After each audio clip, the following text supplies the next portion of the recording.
Oh yes, this is the Hardcore Marketing Show. I'm Casey Cheshire, your host for this epic journey. Today's show is sponsored by Ringmaster, on a mission to launch B2B podcasts that create relationships, generate revenue, and drive growth. Ringmasterlive.com. Bam.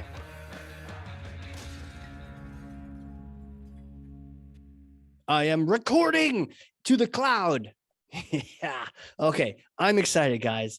It is sales time, boys and girls. It is time to release the Kraken because I am literally about to go to school here and talking to one of the most experienced sales leaders. And he's not only a sales leader, he's a leader of sales leaders. How much crazier can you get? I'm not even sure why he's talking to me, but I'm so glad he is. And what does he do? He helps growth-minded people, founders, owners, CEOs, teams that want to grow into creating repeatable and effective sales processes. I mean, I sound like I'm his front man. Maybe I should be, but either way, he's absolutely fantastic.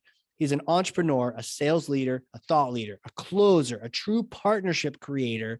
He's had Channel of the Year awards, co-founder, managing partner at Vendux. Henning Schwinum, welcome to the show, sir. Thank you, Casey. Thank you for your kind words. I can't believe you're here, but I'm glad you are, and I want to learn from you right away. So I'm going to pass you this thing. It's heavy, but I get the feeling that you're tough. I get the feeling that you probably chopped lumber this morning with a Paul Bunyan axe. So here, okay. All right, go ahead, grab that. Can you grab that Thor's hammer? You got it? Okay. Yes, I got it. Look at you swinging that thing around. You've been a superhero before. You've been holding out on us. Henning, take from me Thor's hammer and smash some kind of marketing myth, sales myth, bogus strategy, misconception, set the record straight once and for all. Absolutely. It is a sales myth. And the myth is that everyone in sales is paid on commission only. Statistics tell us it's only 20% of sales reps that are paid on the basis of commission only. And here's some food for thought. What if it were 100%? How about the rest of the company? Why don't we pay everybody on a commission-only basis? Engineers, programmers, accountants, marketeers, everyone should be treated the same. And so this is not happening, or it is happening, and why? Well, it's not happening because everyone else is afraid of the variability of their income, and right. They like the steadiness. But from a sales perspective, let me just go back to the statistic. 20% are commission only, 30% are fixed only, fixed income, like everybody else. 50% have a combination of a fixed base and then some variable component. Are you saying there's 20% of sales reps out there that don't get any commission whatsoever? 30% don't 30%. get any commission on a God. fixed income. How do they even sell anything? How do they stay motivated? Well, how does a programmer or an engineer or a marketeer, how do they stay motivated, right? It's the same thing. Payment, so pay and income is only one part of that whole motivational approach. And if you can motivate other individuals in the company to do their job right and well, you can do the same with salespeople. You don't have to sort of have the whip in hand or the Thor's hammer in hand and say it has to be all variable. Interesting. Now there are parts where variable makes sense, right? Where paying commission only makes sense. Think sales where it's a short sales cycle, where it's more of a transactional sale, where there is a proven track record that that this works and it works consistently. But really, most importantly, the question to me is the salesperson only there to close and to sell, or do they have a more lasting impact for the business? Does the sales interaction build brand recognition? Does it have an element of business development? Does it include forging partnerships? If all of these components are there, they need to be rewarded as well. Oh, I love that. I love that. How how do you make the call? How do you make the call which one it should be?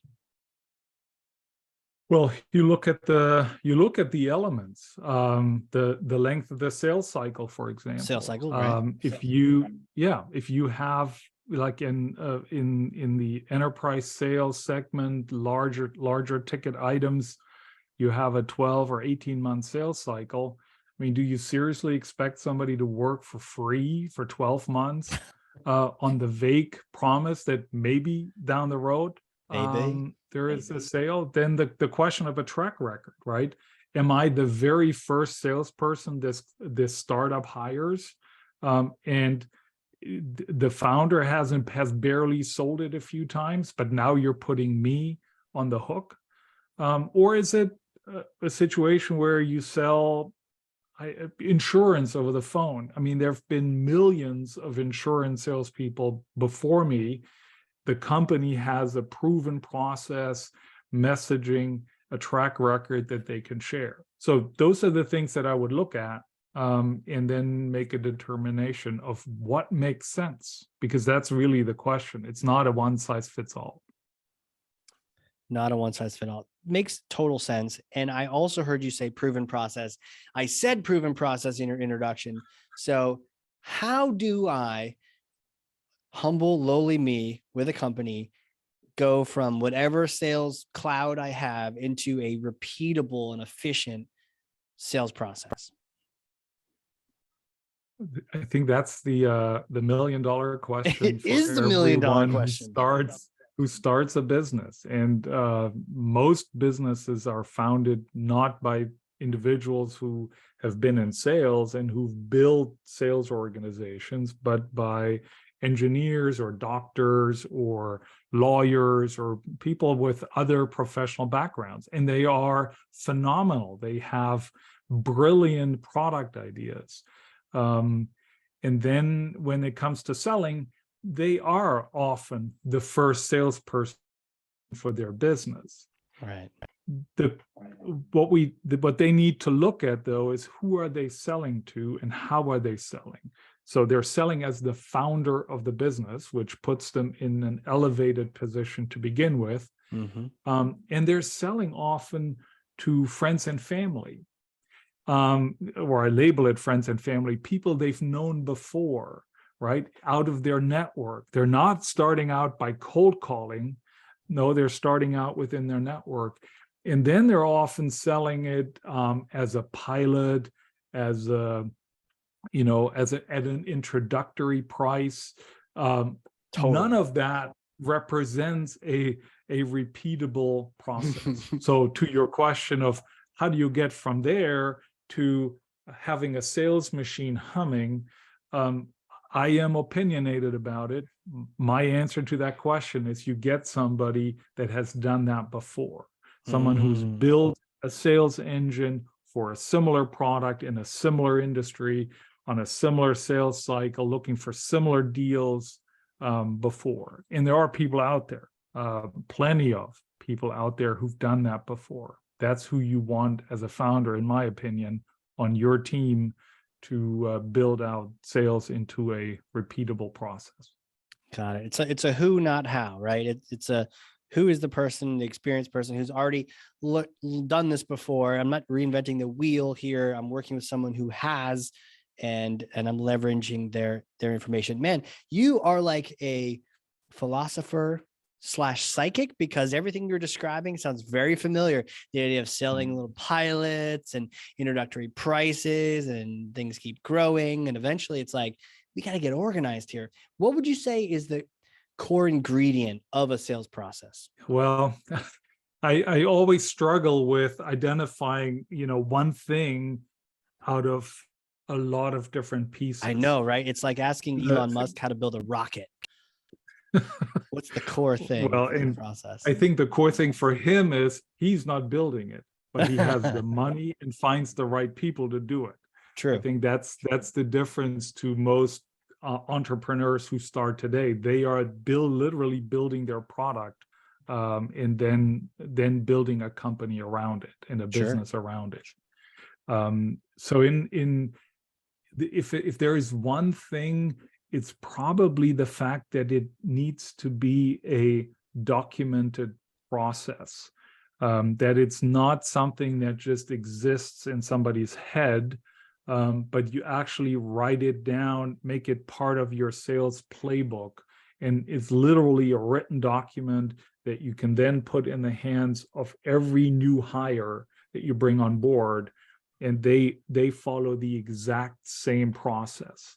And that's how you can that's how you can actually measure success. Because if you have the first one, let's say they sell 10 deals a month, maybe your goal was in your wildest dreams that one person can sell 100, but they only sell 10. But you really don't have anything to judge that performance against. But now you hire the second one who follows the exact same process, and all of a sudden they close 50 deals.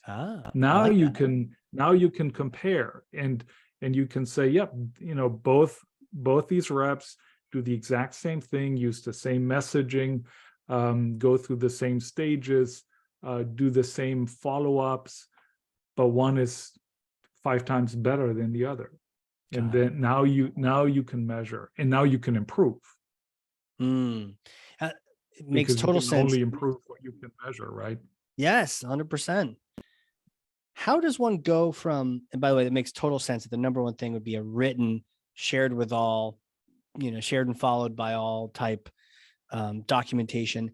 How do you go from that amorphous early pilot type thing where maybe you have a founder selling and it's not very, very processized, right? It's like one call, maybe it's 2 calls, but it's not very formal. How do you go from that into, well, we have 2 calls and the first call talks about this and the second, like, do you recommend a certain number of calls?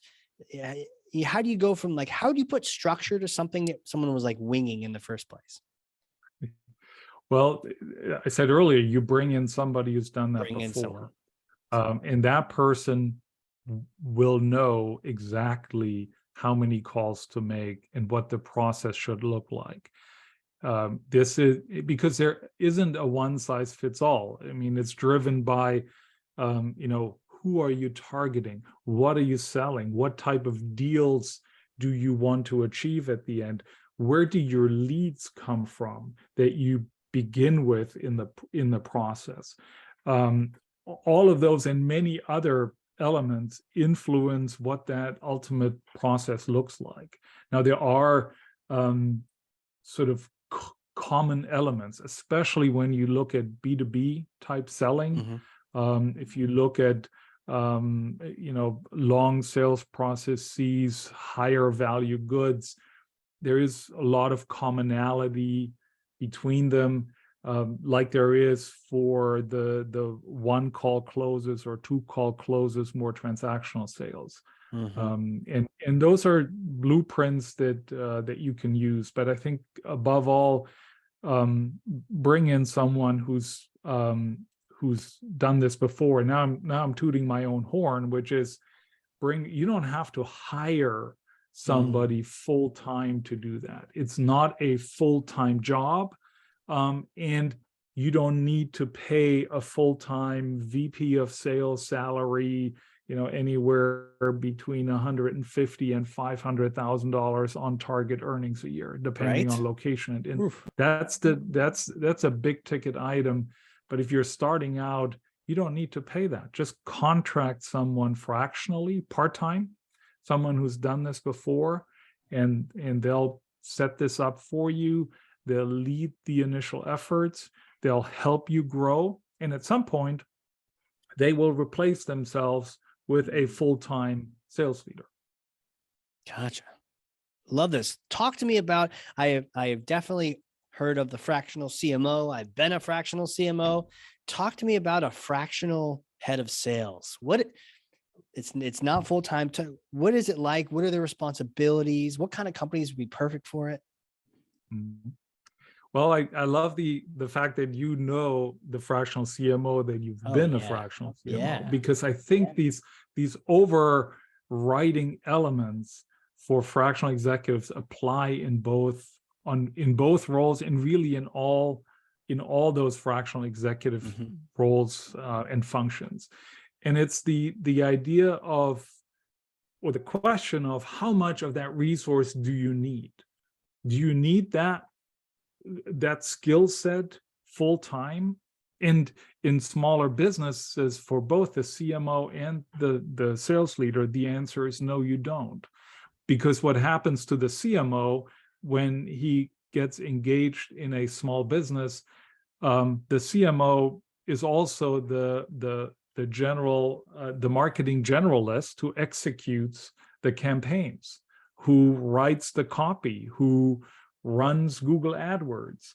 And in sales, you then end up with the player coach model, where you have somebody designing and thinking through strategically your sales process and your sales playbook. And then they're also on the road or on the phone executing that process. And those are never good roles to have, because as humans, we're not really good at doing a lot of different things. We're often good at one thing. And, that's the thing you want to hire somebody for or contract somebody for. And fractionalizing our workforce is the way to make sure that you always, for every function, have a specialist.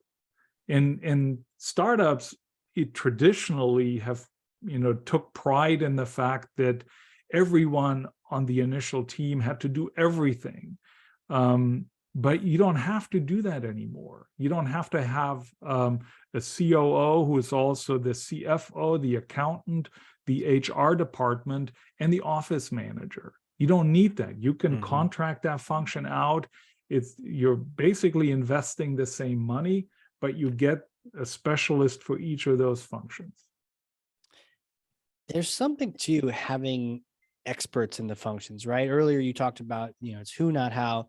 And then, having started just scratching the surface of the fractional world, it's like, why would we ever do anything but that, right? Get the people that know. Certainly you don't want me as the CFO, for sure.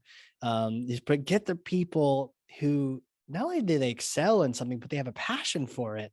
Get them. And it's so much easier than for someone who's already done it to then, to your point, oh yeah, let's create a sales process, no big deal. Whereas it'd be such a heavy lift for someone it's not their specialty. Yeah, and historically that the COO who had all these other functions as well would then read up and try to educate himself, stay on top of HR guidelines so that they didn't put the company into jeopardy. But that's a crutch. Maybe it's even less than a crutch. It's a Band-Aid that can easily be ripped off by going the fractional route and the contractor route and getting specialists in for every one of your functions. Now, especially in the startup world, startup founders take pride in the fact that everybody does everything. They take pride in the culture that they're trying to create within their company, and there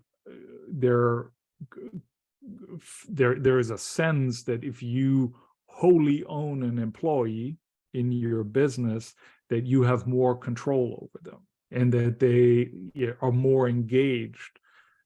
But these to me are myths as well, because if you look at the statistics of how long does a VP of sales stay in a startup, it's anywhere between 12 and 18 months. And there are a couple of factors to that. One is that it's simply a bad hire by a founder or CEO that hasn't dealt with sales leaders before. It's also a result of the vagueness that they get hired into. And if you're hiring somebody for 12 months, you may as well contract them and then contract them part-time for as much of their time as you need. Love that. And that is a perfect tie-in to the question. How do I find the right one?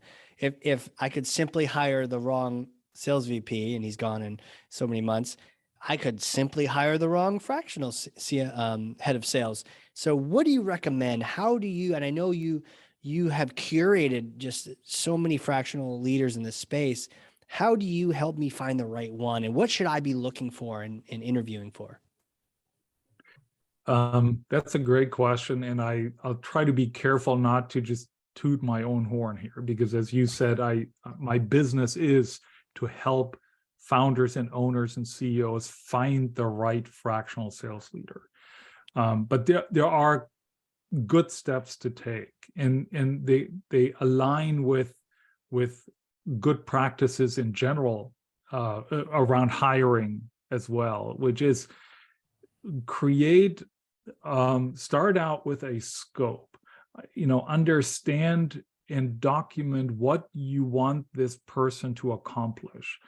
Not the unicorn vision 5 years down the road when you're selling your business for millions of dollars, but the exact steps that need to be taken in sales in the next 3 or 6 or 9 months. This very precise scope of what you want this person to accomplish, and describe that in as much detail as you can.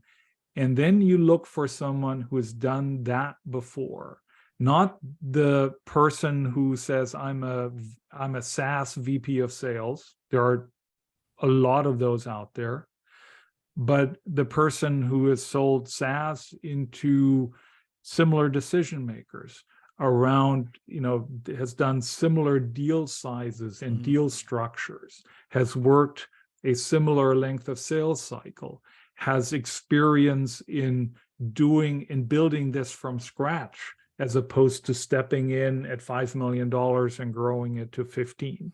So that's, in my opinion, what you want to look for, and absolutely look beyond any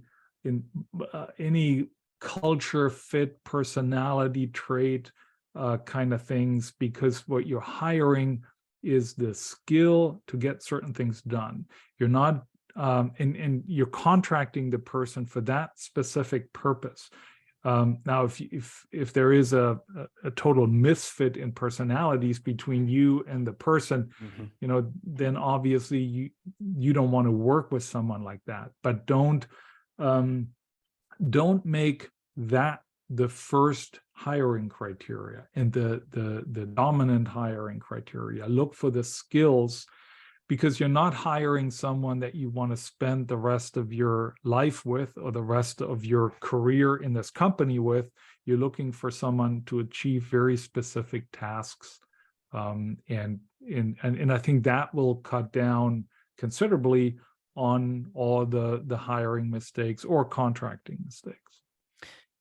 Big takeaway I got from you just now was vetting for the experience. And you've said it a few times, but it took 7 times for you to go to my brain. It's the experience that they have, not necessarily that they can speak to it, because I know I can make up things. And if you're in sales, you definitely can make up things. So to your point, someone has, let's say I'm doing professional services and, B2B podcasts, and someone's like, I'm a SaaS guy, but you know what? I can envision what would happen. Cool, but not nearly as good as what you're suggesting, which is, that's nice. But here's what I'm trying to do. I'm trying to find someone who's already done that before. So it's not what do you imagine might work, which means you have just as much experience in that as I do, maybe better sales experience, but you don't know, versus the person who tells you this is what I did. So man, what a great point of just zeroing on that, the right path that they've already done, just have them repeat that process. Yeah. And you might be able to relate to this as a CMO with considerable experience. Because I say this about myself, I spent 25 years leading sales teams in different companies, different products, different geographies. But the question is really, So I can picture myself into just about any sales leadership position, and I think Totally. I'll figure it out and I'll be Totally. successful. But if you're a business owner, a founder, a CEO, do you really want to pay somebody to go through that learning Figure it curve? out. Isn't it a Yeah. whole lot better if you get somebody who has done exactly what you're looking to accomplish before? You know, it's so true. And do you know Casey Stanton? Have you met him? No, I have not met I him. feel like you two need to meet because he is the you of CMOs, right? And I can connect you offline. He's Okay. fantastic. And he was coaching me on my CMO practice. And I actually went and picked that I only do fractional CMO work with professional service companies. He's like, yeah, I know Yeah. you could go be B2C tomorrow, or you could do SaaS, but the sheer mental Yeah. brain power also for me of switching back and forth is just a tremendous burden. So it's better for the pro and better for the company if you stick to the thing that you have literal experience in. So man, what a great point that I should focus on when I go and look for that fractional head of sales. And it's great advice for anyone going into the fractional world in whatever capacity, to not put themselves out there as the generalist who can do anything, but find your niche, find the things you've done before that you're good at and that you want to do going forward. Because that's another aspect of being a fractional executive. You can have a choice of what you want to do. You only want to do the things that you are passionate about. And so that, to position yourself as a fractional executive that way, is absolutely best practice. Love it. Absolutely love it. My next question really is, who are you? Taking me back in time. Little Henning days, did you know you were going to be a sales leader? Were you walking around the neighborhood selling things as a kid? Tell me about little you. No, I did not grow up in sales. My dad is a PhD chemist. Wow. Who spent his entire career in one company, and my mother is a school teacher, or was a school teacher, and so sales definitely wasn't in DNA. And I really didn't take my first sales role until I was in my early 30s. Really? My first sales job, in fact, was back in 1997, selling iron oxide pigments into the construction industry. Every time you have a paver or a roof tile or a sound wall made out of concrete, that is colored by iron oxide pigment, yellowish, reddish, dark, blackish, brownish colors. And so that was my first sales job. But it took me until I was in my early 30s to get into that role. And the bug caught me because I've been leading sales teams ever since. Ever since. Interesting. So the younger you, then what were you fascinated by then before you found sales? The younger me wanted to be a captain on a commercial cargo ship. Really? Traveling the world. That was the younger me. Yes. Did you go to like mariner school and all those kind of things?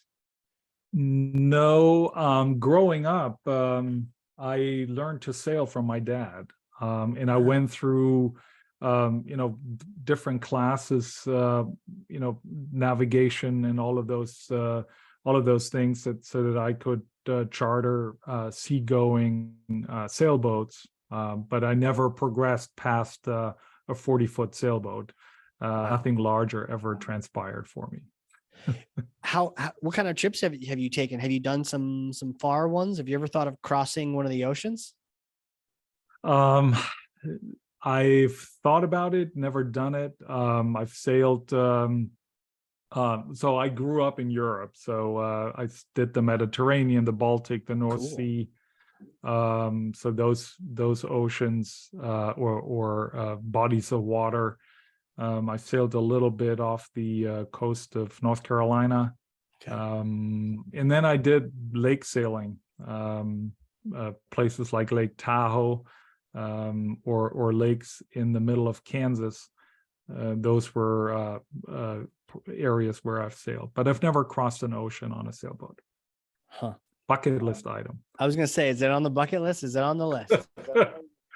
Yes. Because you'll have to create a YouTube channel and record the entire some of my favorite videos on YouTube are of these crazy kids and random people that are like, I got a sailboat. I'm gonna cross this ocean all by myself. And I don't know everyone to talk to, so I'm gonna talk to you on the camera. And it's so peaceful until it's not, until everything's moving around, you know? Yes. Until Crazy. something breaks and everything falls apart. And it's the ultimate relationship test. Can you survive living together on 35, 40 feet of room for an extended period of time? Yeah, I bet that's the test. I don't know anyone that would pass it if they're hanging out with me. They're like, that Casey guy, I'm gonna swim to shore from here. Let's go. Maybe you and I should try to see how long should. we can stand each other. I'm totally before down. one of us jumps overboard. I'm totally down. I'm in. Sign me up. Yep. Totally do it. Let me, like, Casey, raise the sail. Aye, skipper. I got this. I will totally do that. Very cool. Well, I have a hypothetical question for you. See, I may or may not have a time machine here in New Hampshire. And let's say you come visit, we get some lobster, some beer, and you get a chance to use the time machine. And it goes back in time, and you get to actually, it's very specific. You get to meet yourself a few days after graduating from college, and you get to talk to yourself around that time. And you can say anything you want. What would you say to yourself at that time? That version of me entering the work world, I would probably say to myself that to make decisions faster and sooner, and don't weigh pros and cons as long as I did in my career so far. Also, I know what it is that I want, and ask for it. Don't just accept the status quo. I think the younger me was a lot more accepting of the things that were happening around me. And with that, I was looking at that and weighing, should I make a change, career change, any other change, any other move, any other decision that you're making. And I would have, especially on the career side, probably have done more career moves and more career changes than I ended up doing, because I waited decisions for a long time. Yeah. That's probably, I think that would be great advice to give myself. And now I might not be sitting here with you if I had if I had the chance to give myself that advice. But I think that's a good one. I love it. It's powerful. So powerful. Where can people reach out if they want to connect with you? They think that their organization should look into a fractional sales leader. What are the sites? What are the URLs, connections, all that? Yeah.